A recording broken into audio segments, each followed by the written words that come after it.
Hey, what is going on, guys? My name's Invertedjokerr, and welcome back to Rainbow Six Siege Pro Tips. Today's going to be episode number 8, which is amazing. I'm so happy I got this far.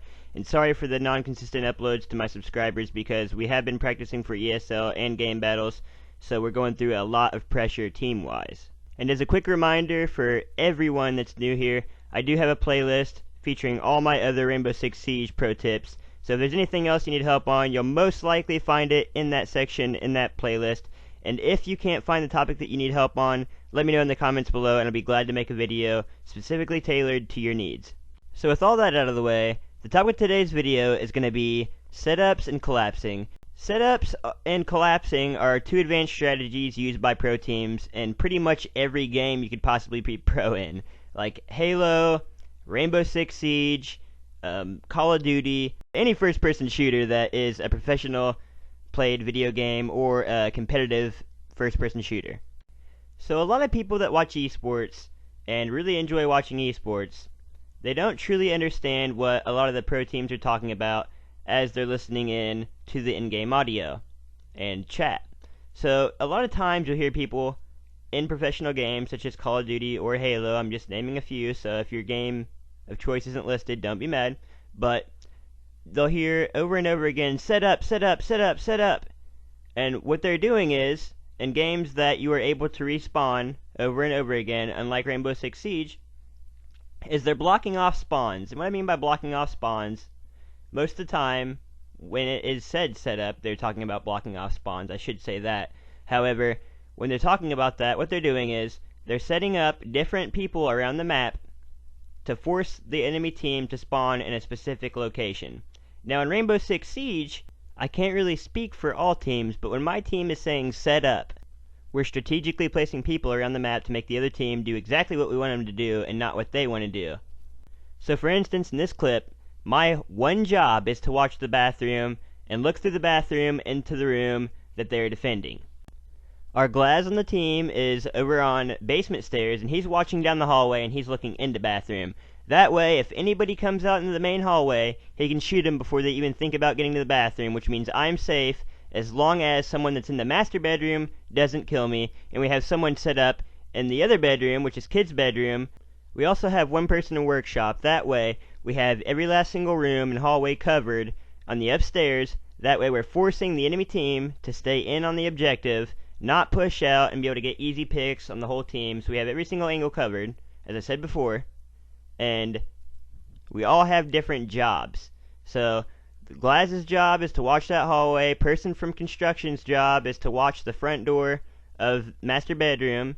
And then kid's bedroom, his job is to watch the stairs. Now, what we're doing here is the whole time we're communicating, hey, this guy's going this way. Hey, this guy's going that way. That way when we see the people that are pushing the certain way that they're calling out, we can quickly and effectively kill the person. So if Glaz is on the stairs shooting into master bedroom, or someone in workshop is shooting into master bedroom, most of the time they're either going to run back to the corner that you see in this video, or they're going to push into the bathroom. And when they push into the bathroom or run into that corner, it's my job to kill them and no one else's. So I know this guy's on the other side of the wall. I'm telling Glaz that he's going to be pushing out towards me into the bathroom, and if he can, to push forward and start getting shots in that bathroom door. Now, as he's pushing forward, I do clean up the kill, but the excellent communication that we used there, no matter what, we're going to win that round as long as all things went to plan and everybody did their job. Everybody in this game did do their job, however they died, and it came down to 2v1, and we're going to take that win no matter what. So here I've kind of prepared a diagram, assuming that on the map consulate, that the enemy team, and we're playing hostage, so assuming that the enemy team is in the archives. This is kind of an ideal setup. There's a few things you could tweak. You know, if the enemy team, while they're playing defense, likes to roam, maybe you'll have Ash up there watching the spiral stairs, and you'll have Twitch watching garage, and then Sledge will be watching main stairs. But after you can really take care of those roamers, this is the ideal setup that you want. So you have, well, this is most cases. I'm not saying my team does this, because if you're going to play us on game battles, I'm not going to let you know our strategy. But in most cases, this is what you'd want. So you have Thermite up in the top right corner. He's going to be in the floor above everybody. He's going to be the one popping out all the hatches and confusing the enemy team. Ideally, where you see Thatcher there's going to be somebody usually camping that corner. And the best way to do that, to take that corner out and get a good angle in there on the connector, would be to push 2 people, get that guy successfully taken out, and get this set up together. So here you'll have Thatcher watching the hallway straight into archives. Then you'll have Ash watching that whole front door section. You'll have, in a good case, this is best case scenario, you'll have Twitch right there with that hole blown out in that closet, or the wall blown out I should say, that creates a big hole, and she can see straight down the center of archives. You have Sledge that would push in near Thatcher, and he'd be watching through the little grate holes that are behind the archives. And what you guys want to do is, when I say collapse, that means everybody's going to push in, as you can see in the arrows. That's the way they're going to be pushing. That way you have all angles covered, and once everybody pushes in, Thermite can drop down and also be able to get some rounds off. Now the biggest thing that you're going to watch out for with this is crossfire. But with excellent communication, you guys, and bot usage is big. You have to make sure you're on that drone all the time, and calling out that you're on the drone, that way somebody can rotate over to you and watch your back. But all you guys are going to push in, you're going to drive all the enemies to your teammates. Somebody might die, but 9 times out of 10 you're going to clean up every last single person on the enemy team, and you guys are going to get the W. The biggest misconception that people have when they're coming into competitive gaming, or they're in matchmaking, and their biggest misconception is that everybody should be right next to each other, and that couldn't be further from the case.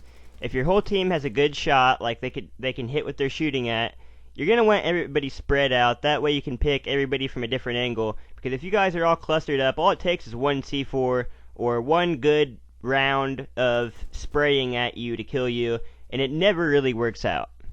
And really, for any of this to work, which I really didn't mention before, but I figured it'd be kind of a no-brainer, is you're going to have people that all have microphones in.